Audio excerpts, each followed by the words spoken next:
خدا کے بن کر ہے چھایا عرفان رمضان عرفان رمضان عرفان رمضان عرفان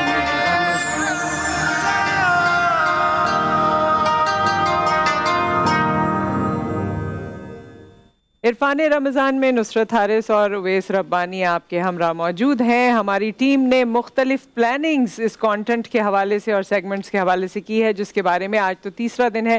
کچھ چیزیں آپ کو سمجھ میں بھی آ گئی ہوں گی اور ہم نے رفتہ رفتہ آپ کو بتائی بھی ہیں. آگے کون سا سیگمنٹ آنے والا ہے اس سے پہلے جو اس وقت کے ہمارے مہمان ہیں ان سے آپ کی ملاقات کرواتے ہیں. ڈیفینس اینالسٹ نے، میں اپنی ٹیم سے یہی کہہ رہی تھی کہ رمضان المبارک کے پروگرام میں آج ہم ڈیفینس پہ یا پاکستان کی سیاسی صورتحال پر بھی کچھ بات کر سکیں گے. رمضان ٹرانسمیشن میں بھی بریگیڈیئر ریٹائرڈ حارث نواز صاحب ہمارے ساتھ موجود ہیں. السلام علیکم، کیسے ہیں آپ؟ ٹھیک ٹھاک ہیں. تو اس سے پہلے کہ ہم تھوڑا سا سیاسی، کیونکہ آپ سے سیاسی صورتحال پہ بات کرتے ہیں، ویسے ان کی پرسنالٹی کا اور بھی کیا دن آ گئے کہ فوجیوں سے سیاسی صورتحال پہ بات ہونے لگی ہے ماشاءاللہ سے. عابد علی امنگ صاحب تشریف فرمائیں. میں اردو کے حوالے سے آپ کا تعارف کروا دوں کہ یہاں پہ اس وقت ججمنٹ کے فرائض انجام دے رہے ہیں. استاد بھی ہیں، پڑھاتے بھی ہیں، سابق ممبر بھی رہ چکے ہیں وفاقی قومی اسمبلی کے. اور ساتھ ساتھ ادریس غازی صاحب بھی تشریف فرمائیں. یہ بھی اتنی ہی محبت کرتے ہیں اردو سے، کتاب سے، اور اسی کے لیے، اس کی بہتری کے لیے ہم نے یہ شعبہ تدریس سے آپ نے اپنے آپ کو جوڑ رکھا ہے. تقاریر یہاں پر ہوں گی اور اس کی منصفی کے فرائض آپ انجام دیں گے. میں دونوں کو خوش آمدید کہنا چاہتا ہوں. اچھا، اور ساتھ ساتھ میں یہ کہ تقاریر کے سیگمنٹس یا نعت کے جب سیگمنٹس ہوتے ہیں اس میں ونر اناؤنس ہوتا ہے. ان ونرز کا ایک فائنل مقابلہ ہوگا، اور مقابلے کے بعد جو ایک چیز شاید ہم سے کبھی رہ بھی جاتی ہے، یہاں موٹر بائکس رکھی ہوئی ہیں، بار بار میری نگاہ ان کی طرف اٹھ جاتی ہے، اور یہ ونر کے لیے، فائنل ونر کے لیے جی ایف ایس کی طرف سے ہے. جی ایف ایس بلڈرز کی جانب سے ہے. خیر بریگیڈیئر صاحب، جو اس وقت صورتحال ہے، ویسے آپ اس کو جتنے بہترین طریقے سے، سافٹ طریقے سے ہمیں بتا سکیں. ویسے تو عوام کی نگاہ ٹی وی چینلز پر ہے، اور آج بھی ایک ایسا موقع آیا تھا، اور آج بھی اس طرح کا ہیئرنگ تو نہیں، اس کو it was a larger bench, larger bench تھا، اور یہ لوگ امید کر رہے تھے کہ شاید آج کوئی فیصلہ آ جائے، اور آپ نے آف دا ریکارڈ کہا کہ کل تک آ جائے گا. میرا خیال اس لیے کہ دیکھیں ابھی تو کورٹ میں چلا گیا کیس، اور دے وانٹ ٹو تھریش آؤٹ کہ کوئی کمی نہ رہ جائے بیفور دے ڈیسائیڈ. میرا خیال ہے کہ شاید کل، امید ہے کہ آج کافی پروسیکیوشن کی اور ڈیفینس کی وٹنسز ہو گئی ہیں، اس کل ہو کے اس کے بعد ڈیسیژن آئے گا.